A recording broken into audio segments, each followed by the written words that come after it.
बिस्मिल्लाहिर्रहमानिर्रहीम। अस्सलाम वालेकुम प्यारे दोस्तों, आपकी खिदमत में हाजिर फर्रुख हबीब और आप देख रहे हैं खान इस्लामिक स्टूडियो 786।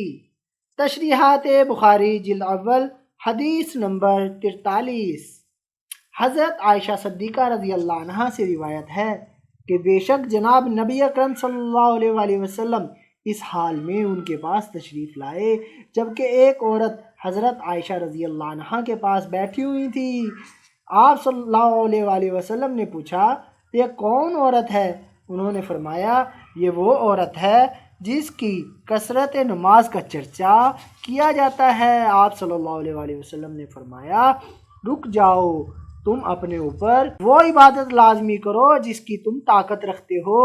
अल्लाह की कसम, अल्लाह ताला उस वक्त तक नहीं उकताते या तंग नहीं पड़ते जब तक तुम ना उकता जाओ, और अल्लाह ताला के नज़दीक पसंदीदा दीन वो है जिसका साहिब उसकी हमेशगी करे।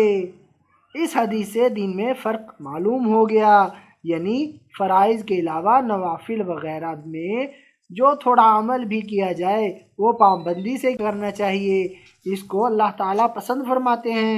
आप सल्लल्लाहु अलैहि वसल्लम फरमाते हैं कि अगर तुमने एक काम में तवफ़ुल किया तो घबरा जाओगे, जब उसे छोड़ दिया तो नुकसान उठाओगे।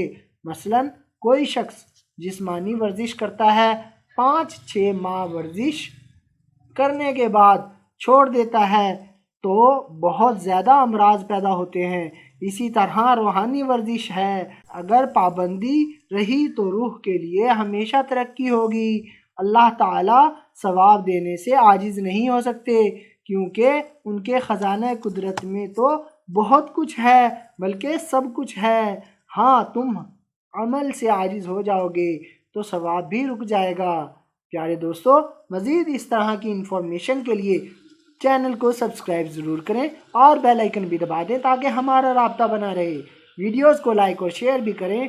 अल्लाह आप सबको खुश रखे, आमीन। जज़ाकल्लाह। अल्लाह कमी पेशी मुआफ़ फरमाए, आमीन।